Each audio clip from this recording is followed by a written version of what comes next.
রোজ আমরা এমন কিছু খাচ্ছি বা এমন কিছু কাজ করছি যাতে করে আমাদের লিভার চুপচাপ নষ্ট হয়ে যাচ্ছে, আমরা কেউ টেরই পাচ্ছি না। লিভার হলো শরীরের ডিটক্স মেশিন, ভুল অভ্যাসের কারণে যেটা ধীরে ধীরে দুর্বল হয়ে যায়।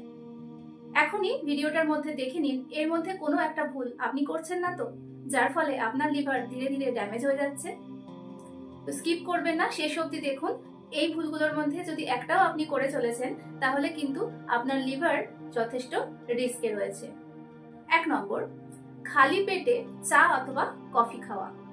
99% মানুষ সকালবেলা উঠেই খালি পেটে চা বা কফি খায়, কিন্তু জানেন কি, খালি পেটে শরীরে ক্যাফেইন গেলে সেটা লিভারে ডিটক্স করার যে পদ্ধতি সেটাকে স্লো করে দেয়।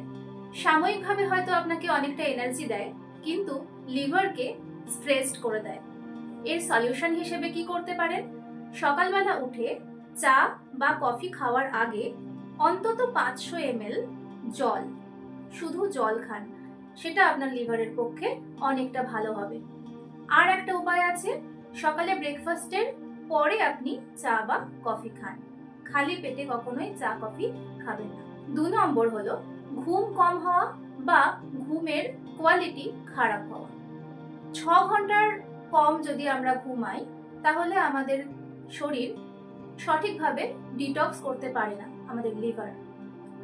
আমরা যখন রাত্রিবেলা ডিপ স্লিপে থাকি তখন লিভার আমাদের শরীরকে ডিপ ক্লিন করে, ভিতর থেকে পরিষ্কার করে। 6 ঘন্টার কম সময় ঘুমালে বা ডিপ স্লিপ না হলে আমাদের শরীর সঠিকভাবে ডিটক্স হয় না। এর সলিউশন হিসেবে রাতে শোবার আগে ফোন দেখা টোটালি স্টপ করে দিন। রাতে খুব তাড়াতাড়ি শুতে যান, শুতে যাওয়ার অন্তত 3 ঘন্টা আগে ডিনার কমপ্লিট করুন। নাম্বার 3, এক্সট্রা প্যাকেজড খাবার, এক্সট্রা সুগার খাওয়া।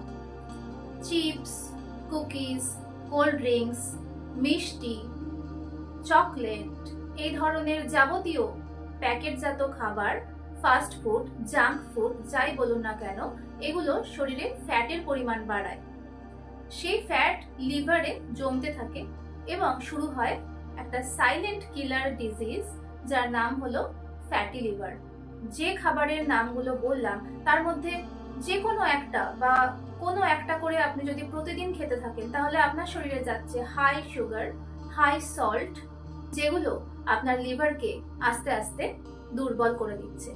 আপনি স্ন্যাক্সের জায়গায় প্যাকেটজাত খাবারের বদলে বা বাইরের খাবারের বদলে ফল খান, বাদাম, সিড মিক্স, ঘরে বানানো পপকর্ন, চিড়ে ভাজা, চাল ভাজা, রোস্টেড চানা, এই জিনিসগুলো খেতে পারেন। বাইরে যখন থাকবেন তখন ঘরে বানানো শুকনো খাবার ক্যারি করুন। নাম্বার 4, পেন কিলার বা অ্যান্টাসিড অতিরিক্ত পরিমাণে খাওয়া। এই ধরনের ওষুধগুলো লিভারের ওপর প্রচন্ড প্রেসার ক্রিয়েট করে। আর আমাদের দোষ হলো আমরা ডাক্তারের প্রেসক্রিপশন ছাড়াই মুড়ি মুরগির মতো এই সমস্ত ওষুধ ওভার দ্য কাউন্টার কিনি এবং একটু কিছু হলেই খেয়ে ফেলি। এই ওষুধগুলো খাওয়ার পরে লিভারের ওপর তৈরি হয় অতিরিক্ত কেমিক্যাল লোড।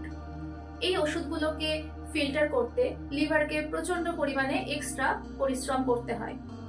বারবার যদি এই ওষুধগুলো শরীরে আসতে থাকে তাহলে লিভারের এনজাইমগুলো ডিস্টার্ব হতে পারে। কিছু হলেই মুড়ি মুরগির মতো ব্যাগ থেকে অ্যান্টাসিড বা পেন কিলার বের করে খেয়ে নেবেন না। অ্যাসিডিটির ওষুধ হিসেবে জোয়ানের ব্যবহার করুন। জিরের জল রেগুলার খেলে অ্যাসিডিটি বা গ্যাসের সমস্যা অনেকটা কন্ট্রোলে থাকবে। খাওয়া দাওয়া নিয়ন্ত্রণ করুন। মৌরির ব্যবহার করুন। ব্যথা যতক্ষণ সহ্যের মধ্যে রয়েছে ততক্ষণ ব্যথার কারণটা খুঁজে সেটাকে লং টার্মে নির্মূল করার ব্যবস্থা করতে হবে। মনে রাখবেন, পেন কিলার কিন্তু ব্যথা সারিয়ে দেয় না, ব্যথার বোধটা শুধুমাত্র কমিয়ে দেয়। এর ফলে আপনার শরীরে যে প্রবলেমের জন্য ব্যথাটা তৈরি হচ্ছে সেটা কিন্তু থেকেই যায়। কম পরিমাণে জল খেলে লিভারের ডিটক্স প্রক্রিয়া 40 থেকে 50% স্লো হয়ে যায়। জল হলো সেই ফুয়েল যেটার দ্বারা লিভার টক্সিনকে ফ্লাশ আউট করে। দিনে 2.5 থেকে 3 লিটার জল ভাগে ভাগে খেতে হবে। কখনোই একবারে 1 লিটার জল খাওয়া এরকম যাবে না। জল খেতে হবে ছোট ছোট সিপে, মানে ছোট ছোট চুমুকে। মনে রাখবেন, লিভার হলো সেই শরীরের অর্গান যা আপনার অত্যাচার মুখ বুজে সহ্য করে যাচ্ছে এবং আপনার শরীরের সমস্ত টক্সিন, বিষাক্ত পদার্থগুলোকে ফ্লাশ আউট করে চলেছে। কিন্তু আপনারও দায়িত্ব রয়েছে তার প্রয়োজন বুঝে তাকে সুস্থভাবে রাখা। আজকের জন্য এইটুকুই। সাবস্ক্রাইব করে সঙ্গে থাকবেন। নমস্কার।